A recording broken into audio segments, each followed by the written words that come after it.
Hi everyone, it's me, Little Bird, and this is a continuation of what the supernatural things that were happening, the spiritual things that were happening, the dark spiritual things that were happening in my home. And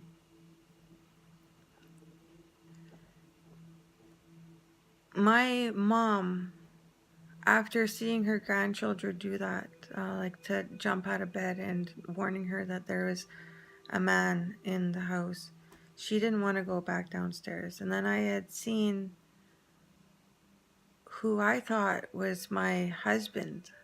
It was, and I was wondering how come my husband was wearing a white 1980s style tracksuit, and this guy didn't talk, and he just kept walking into the he kept walking into the kitchen, and then he went and turned to go downstairs. And me and my husband were split up as well at this time. So now my mom's husband ghosted her. My brother's girlfriend took their son and left his life completely. My brother and his girlfriend are having a lot of rockiness, and my sister-in-law's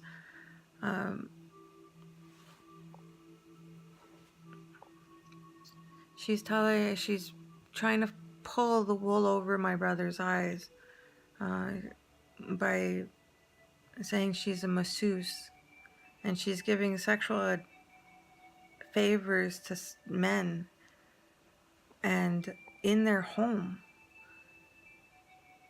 and telling my brother to leave while her customer comes over so she could give this guy a massage.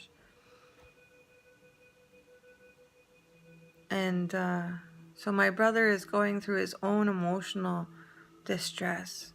And in Calgary, when this thing happened where my mom and her grandchildren were in the bedroom, that night my brother tried to commit suicide in Calgary a couple of times. He said the time that he was in Calgary, he tried to commit suicide a couple of times, and it just kept breaking. And they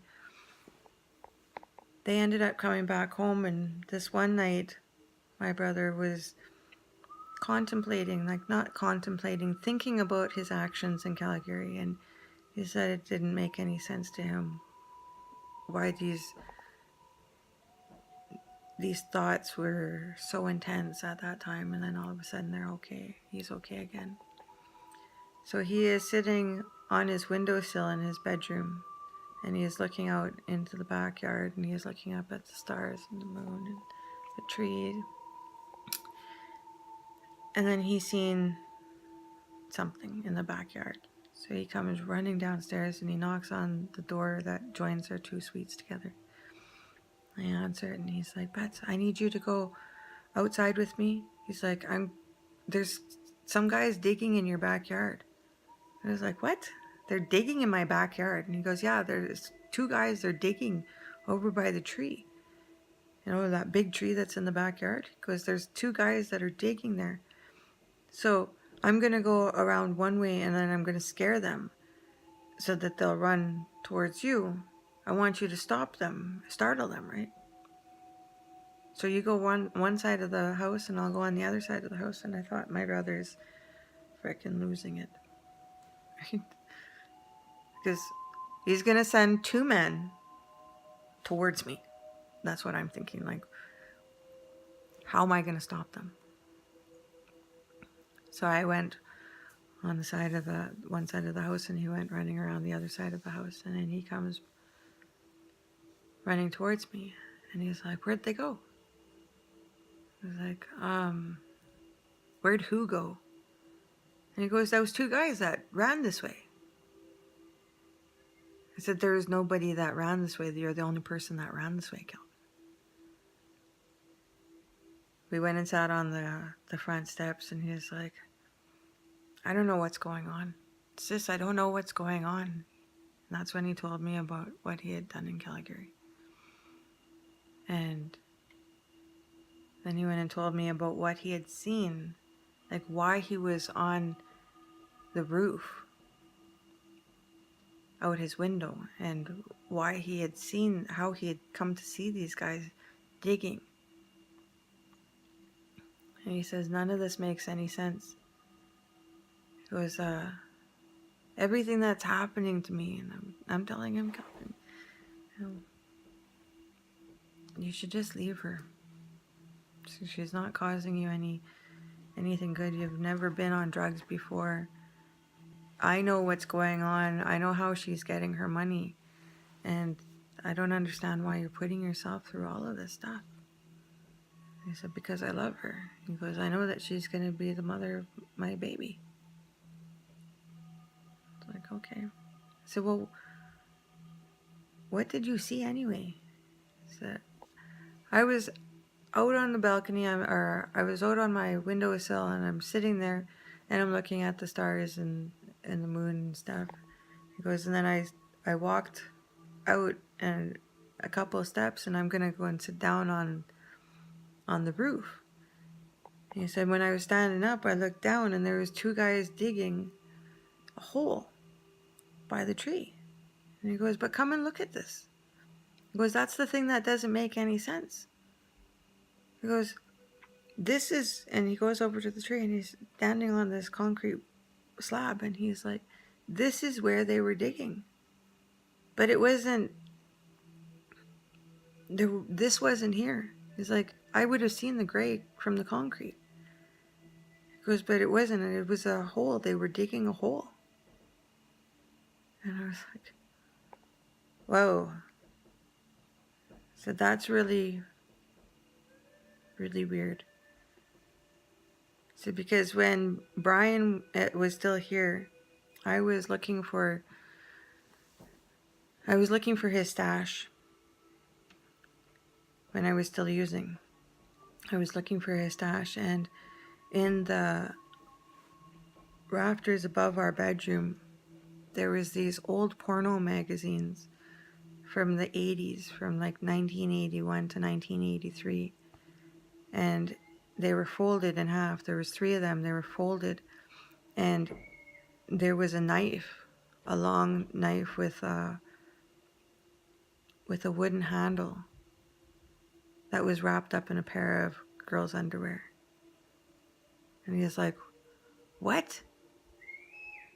Goes, when was this? And I said, I don't know, a few months ago, like right after you guys had moved in, like when I was using drugs. He goes, I don't know. He's like, I think that this place used to be like a morgue or something. He's like, this, Daryl was telling me about what Mom had seen. And I said, well, did you hear about what Charlene had seen? I said, and then there was the people that lived upstairs where you're living, and they also seen things. And he said, that makes a lot of sense. He goes, because there's a couple of times that me and Vanessa thought we seen somebody in our place. He's like, I don't know about this place, Betsy. He's like, I don't know how you guys found it. I said, when I was living in the apartment buildings, right after I had Leilani, I would go to Safeway all the time, and whenever I passed by this house, I couldn't help but look at this house. I said there was something that just drew me to this house, and I thought that it was because it was red, and it had like red stairs, red concrete stairs, and a railing, like nice big balcony out in front.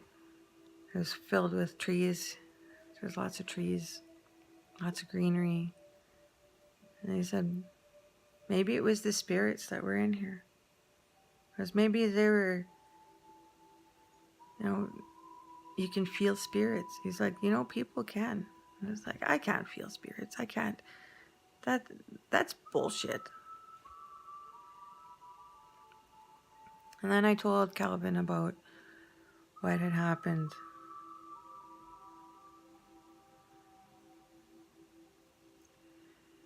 On April 5th.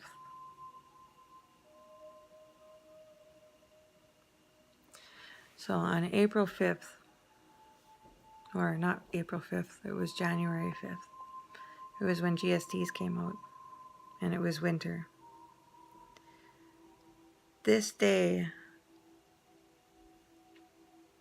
Brian had gotten picked up in the morning. Casey had come and picked him up. This guy named Jeff, actually. Casey was his dealer name.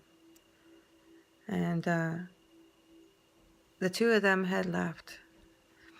My daughter was sitting in the living room when her dad left, and I was in the bathroom. So when I came out of the bathroom, I go into the living room, and there's a girl standing in there. And she's standing on the other side of the couches, because the couches are at like an L shape. And she's standing on the other side of the couches, and she is standing there looking out the window. That girl never left that window all day. And I kept asking her, like, you want to come in? Are you hungry? And the only thing that girl would say all day was that they're coming back for me. They're coming back for me. I know that they're going to come back for me. And I would reassure her, like, the guys, sometimes they're gone all day, but they always come back. And if Casey left you here, he's gonna come back for you. Like, don't worry about it. I'm a good person. And, Leilani is pretty good too. And she's like, yeah, my daddy will come back. So me and my daughter are both talking to this woman all day long. And then in the evening, Brian comes home with Casey, and I go and ask Casey, like, why the hell did you leave your girlfriend here all day? And he's like looking at me like, well, I have a girlfriend, and there's no way that I would leave her here because she's out in the car. And I was like, you know what? I said, you're not who I thought that you were. I said, because that girl that you're dating right now, she doesn't look like, the model type, or, these skinny little blonde girls and, ditzy and stuff. I was like, I'm really surprised that you went after a bigger girl. A little chunky. She doesn't wear any makeup, and her hair isn't really done. And he's like, Betsy, I would never date somebody like that. He's like, a woman has to look after themselves in order for me to date them. And she's got to be pretty. Like, look at me. And I said, well, that doesn't make any sense, because the girl that was standing here all day today, she kept looking out the window and wondering if you guys are going to come back for her. And he's like, Betsy, I definitely did not drop off a girl here when I picked up Brian. And Brian's like, you must be losing it. It's like, me and Leilani were here all day talking to this girl, asking her if she was hungry, thirsty. And all she kept saying was, and then Leilani spoke up and she says, yeah, Dad. All she kept telling Mom was, I hope they're coming back. I know that they'll come back for me. This girl that was standing in my living room all day long disappeared. Not anybody else in that house knew who I was talking about. This is the same time that I found those porn with the knife and the pair of underwear. And that made me worried and questioned what had happened in that house in the 80s. I put Brian's mother's St. Christopher downstairs in the basement because I didn't like the way that my house felt, especially my basement. I don't honestly know what had happened in that house, but there's a lot of spiritual activity in there that is unexplainable.